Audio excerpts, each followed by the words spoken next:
Car पाराको suicide note लेखेर संसार छाडिन् प्रियङ्काले। दर्शक मनिषबारे पछिल्लो समयको नयाँ अपडेट समाचार ल्याएर तपाईहरुमाझ उपस्थित भइसकेका छौं। यस समाचारलाई अन्तिम समय हेर्नुहोला, साथै सम्पूर्ण नेपालीमा पुर्याउन सक्दो शेयर गरी सबै सामु पुर्याउनु होला। यदि हाम्रो च्यानललाई अहिलेसम्म सब्स्क्राइब गर्नु भएको छैन भने सब्स्क्राइब गरेर हामीसँग जोडिनु होला। एक विवाहित महिलाले झुन्डिएर देहत्याग गरेकी छन्। डाक्टरले पोस्टमार्टम अघि उनको अन्डरगार्मेन्टमा 4 पृष्ठको सुसाइड नोट लेखेको फेला पारेका छन्। चिकित्सकले नोट प्रहरीलाई बुझाएका छन् र मृतकको नोटमा धेरै चकित पर्ने खुलासा गरेकी छिन्। उनले श्रीमान राहुल सासू र ससुराले आफूलाई यातना दिएको आरोप लगाएकी छन्। राहुलकी जेठी श्रीमतीबाट जन्मेकी छोरीलाई पनि मार्न लेखिएको छ। प्रहरीका अनुसार ती महिलाले एक दिनमा सुसाइड नोटमा 1 वर्षमा श्रीमान सासू र ससुराले दिएको यातनाहरू सबै लेखिरहेकी थिइन्। प्रियङ्काले यो नोट पहिलो पृष्ठमा श्रीमान राहुल चौहानको बारेमा लेखेकी छिन् र आफूलाई असाध्यै माया गर्ने बताइन्, तर श्रीमानले नबुझेर सासूको कुरामा कुटपिट गरेको बताएकी छन्। राहुल विवाहित थिए, पहिलो श्रीमतीको मृत्यु भइसकेको थियो। उनले 9 वर्षकी छोरी छोडेर गएकी थिइन्। उनले म जस्तै अरू केटीलाई पनि यातना दिने र मार्ने छ। प्रियङ्काले अर्को 2 पानामा सासू पारुको गालीको कथा लेखिन्। उनले लेखेकी छिन् सासूले बिना कारण समस्या पार्दथिन् र त्यसपछि उनले सासू र बुहारी बीच वर्षभरि नै झगडा भएको उल्लेख गरेकी छिन्। अन्तिम पृष्ठमा उनले आफ्नी भाउजू आशा प्रियङ्का र अर्कीलाई मामा घरमा आउँदा दुर्व्यवहार गरेको बारेमा लेखेकी छिन्। प्रियङ्काले लेखेकी छिन् आफ्नो मृत्यु व्यर्थ नआओस्, यसका लागि श्रीमान सासू र भाउजूलाई कारबाही हुनुपर्छ। प्रियङ्काका बुबा अमृतले भने कि करिब 6 महिना अघि राहुलले प्रियङ्कालाई घर बाहिर छोडेर गएका थिए। त्यसपछि श्रीमान श्रीमती बीच झगडा भयो। प्रियङ्काले आफू अर्को महिलासँग मोबाइलमा कुरा गर्ने बताएकी थिइन् र उनले प्रियङ्कालाई तेस्रो बिहे गरेर छाडेर जाने कुरा गर्थे। तर छोरीको घर नबिग्रिँदा हामीले आफन्तलाई बोलाएर राहुललाई बुझाएर प्रियङ्कालाई ससुरा घर पठायौं। त्यसपछि पनि ज्वाइँले छोरीलाई यातना दिन छोडेनन्। आज हाम्रो छोरी हामीसँग छैनन्। उनको मृत्युमा जिम्मेवार ससुरालाई कारबाही गर्नुपर्छ। प्रियङ्कालाई पहिलो पटक ससुराले झुन्डिएको प्रियङ्कालाई देखेकी थिइन्। आफन्तको जानकारीका आधारमा प्रहरीले महिलाको शव जिल्ला अस्पतालमा लगेको थियो। शव पोस्टमार्टम कोठामा ल्याइदा महिलाको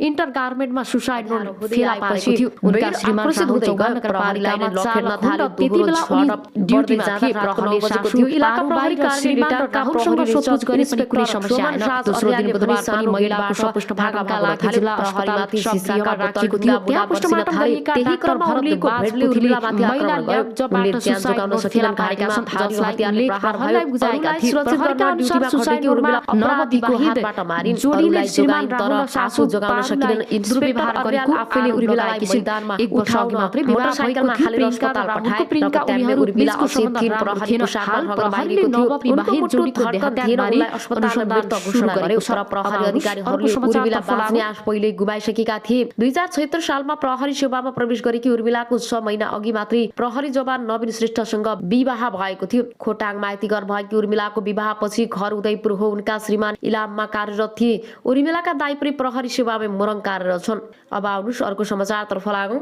दुवैजनालाई प्रहरीले 12 घण्टा भित्री पक्राउ गर्न सफल भएको हो। उनीहरूले बलात्कारपछि नाबालिकाको टाउकोमा ढुङ्गा र बियरको बोतलले प्रहार गरेर गम्भीर घाइते बनाएका थिए। छाडीमा फेला पार्दा उनी सकत्याम्य अवस्थामा थिइन्। यौनाङ्ग र ताम्य अवस्थामा भएको प्रहरीले भेटाएको थियो। बालिकालाई फागुन 27 गते मोरङको बेलबारी 8बाट खेल्दै गरेको अवस्थामा चोकफन चकलेट दिई ललाई फकाई गरी पीडितको घरबाट 250 मिटर उत्तर पश्चिम दिशाको खर वरिपरिमा करडी गरी बियरको बोतल तथा ढुङ्गा प्रहार गरी ज्यान लिएको कार्यालयका प्रमुख एवं प्रहरी उपरीक्षक जनार्दन जीसीले बताउनु भएको छ। अभियुक्तलाई प्रहरीले शारीरिक र प्राविधिक अनुसन्धानबाट घटना भएको 12 घण्टामा पक्राउ गरेको उपरीक्षक जीसीले जानकारी दिए। उनीहरूलाई श्राद्ध 1 अस्पताल 1 पसलमा मांसपेशी गरी मामा घरमा गएर बसुरीको अवस्थामा पक्राउ गरेको प्रहरीले जनाएको छ। आरोपी अजय चौधरी 2 वर्ष अगाडि 2 वर्षीय बालिकाको अपहरणमा मुद्दा करार चलान भई गएको मङ्सिर 18 गते अदालतको फैसलाबाट रिक्त भएका थिए। बालिकाको सब विवश अवस्थामा फेला परेको उपरीक्षक जीसीले बताउनु भएको छ। अभियुक्तलाई पूर्व पक्षका लागि 5 दिन अदालतबाट म्याद थप गरेको छ भने घटनाको आरोपमा आजीवन कारावासको माग गरेको प्रहरीले जनाएको छ। करिश्माको अन्तिम संस्कारमा उनका परिवार भक्कानी। घटना देखिएका सबैका आँखा रसाए। बिचरी त्यति सानी बच्चीमाथि यस्तो घटना भयो र स्थानीय विश्व निरौला भन्छन्। उनका बाबुआमाले अनेक सङ्घर्ष गरेका थिए र त्यो घटनाले हामी सबैलाई त्रासी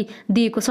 अहिलेसम्म आमाको होस खुलेको छैन र राजकुमारका छोरा केही समय यता बिरामी छन्। 2 छोरी मध्ये 1 जना शारीरिक अपाङ्ग विकलाङ्गता भएकी छन् र उनी बोल्न सुन्न सक्दिनन् र काममा नगएपछि राजकुमारलाई आफूसहित 5 जनाको जीवनको धान्न धौधौ भएको छ। गाउँका महिलाहरूको समूहले चन्दा उठाएर उनलाई सहयोग गरिरहेका छन्। समाज सञ्चार जगत र बुद्धिजीवी उद्योग व्यापारी व्यवसाय पनि सरकारको तर्फबाट धन्यवाद ज्ञापन गरिएको लेख बताए। सबै मुलुकहरूसँग मैत्रीपूर्ण सम्बन्ध कायम गर्ने नेपालको परराष्ट्रिय नीतिको मर्म अनुरूप छिमेकी राष्ट्रहरू लगायत अन्य कुनै पनि राष्ट्रका विरुद्ध नेपाली भूमि प्रयोग हुन नदिन नेपाल सरकारले प्रतिबद्धता व्यक्त गरेको उनले बताएका छन्। त्यस्तै देशको आर्थिक विकासमा सहयोग पुगाउनेमा मित्र राष्ट्र, दात्री निकाय, क्षेत्रीय एवं अन्तर्राष्ट्रिय सङ्घ संस्थाहरूप्रति पनि सरकारले आभार व्यक्त गरेको छ।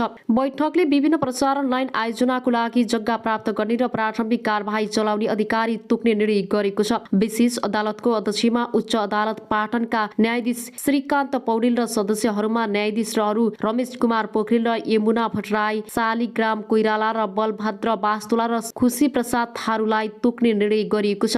त्यसैगरी राजस्व न्यायाधिकरण काठमाडौँको कानून सदस्य एवं अध्यक्षमा उच्च अदालत पाटनका न्यायाधीश टेक प्रसाद ढुङ्गानालाई तोक्ने निर्णय भएको छ। खानेपानी महसुल निर्धारण आयोगको अध्यक्ष एवं सदस्य सिफारिस समितिको सदस्यमा भूपेन्द्र प्रसाद आर्यलाई नियुक्त गरिएको प्रवक्ता कार्कीले जानकारी दिनुभयो। सरकारले भूतपूर्व ब्रिटिस गोर्खा सैनिकहरूलाई सम्बोधन हुन बाँकी रहेका मागहरूका बारेमा संयुक्त अधिराज्य सरकारसँग वार्ता गर्न संयुक्त अधिराज्यका लागि नेपाली राजदूतको नेतृत्वमा नेपाली प्रतिनिधि मण्डल गर्ने निर्णय गरेको छ।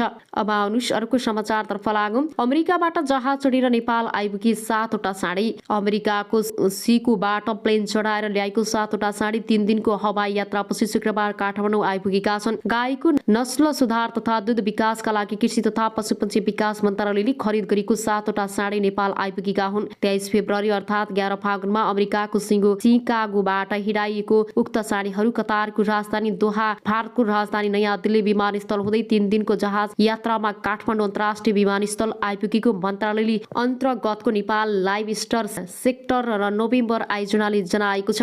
भारतको नयाँ दिल्लीसम्म कतार एयरबेजमा ल्याइएका साँढेहरू त्यसबाट भने नेपाल एयरलाइन्सको जहाजमा चढेका थिए। नेपाल ल्याएका साँढेहरू मध्ये 2वटा शक्ति 100% शुद्ध होलिस्टन जातका हुन् भने 5वटा 100% शुद्ध जर्सी जातको भएको आयोजनाका अनुगमन तथा मूल्याङ्कन अधिकृत डाक्टर केशव भट्टले जानकारी दिए। शुक्रबार आइपुगेको साँढेहरू अहिले काठमाडौँमै आइसोलेसनमा राखिएको र केही दिनमा पोखरामा रहेको बिर्री उत्पादन केन्द्रमा पठाइनेछ। कृत्रिम गर्भधान मार्फत नस्ल सुधार र दूध उत्पादन बढाउन 170 वर्षपछि स्केलमा पहिलो पटक 100% शुद्ध साँढेहरू नेपाल ल्याएका छौं। यस राष्ट्रिय पशु प्रजनन कार्यालय पोखरामा लगेर नस्ल सुधारमा प्रयोग गरिनेछ। भट्टले अनलाइन खबरसँग भने जङ्ग बहादुरले 1907 मा ल्याएपछि पहिलो पटक अमेरिकाबाट साँढे ल्याई आयोजनाको दाबी छ। नेपाल ल्याएका मध्ये 2वटा साँढे शुद्ध होस्टेल र 5वटा जर्सीका साँढे हुन् र 10 देखि 12 महिना उमेरका यी साँढेहरूको कुल 2300 किलो छ। साँढेहरू नेपाल ल्याउन मेडग्रम नामक सप्लायर्सले ठेक्का पाएको थियो र सिकागोदेखि पोखरासम्म पुर्याउन कुल 1 करोड 30 लाख सप्लायर्सले ठेक्का पाएको आयोजनाले जनाएको छ। दूधका लागि किसानले व्यावसायिक रूपमा पालेको गाईमा उन्नत जातको नस्ल सुधार गर्न यी साँढेहरू ल्याएको भट्टले बताए। राष्ट्रिय पशु प्रजनन कार्यालय पोखरामा यी साँढे मार्फत संकलन हुने बेरिय स्थानीय नेपाली गाईलाई क्रस गराउँदा 50% सम्म गुण सर्छ। यसले हाम्रो गाईहरूको दुग्ध उत्पादन क्षमतामा बढ्छ र अनुगमन तथा मूल्याङ्कन अधिकृत डाक्टर भट्टराईले भने 18 देखि 21 महिनाका हुँदा वयस्क हुने यी साँढेहरूबाट उत्पादन हुने बेरिय नस्ल सुधारका लागि उच्च कोटिको हुने राष्ट्रिय पशु प्रजनन कार्यालयले जनाएको छ। अब आउनुहोस् अर्को समाचारतर्फ लागौं। 2वटा मोर्चाको आकस्मिक बैठक। नेपाल कम्युनिस्ट पार्टीको केन्द्रीय कार्यालय बन्द गर काठमाडौँ बस्यो र नेपालका क्रान्तिकारी देशभक्त प्रगतिशील राजनीतिक शक्ति र नेपाली जनताको राष्ट्रिय रूपमा अस्वीकृत विरोध र देशव्यापी सङ्घर्ष गर्दा गर्दै पनि देउवा सरकारले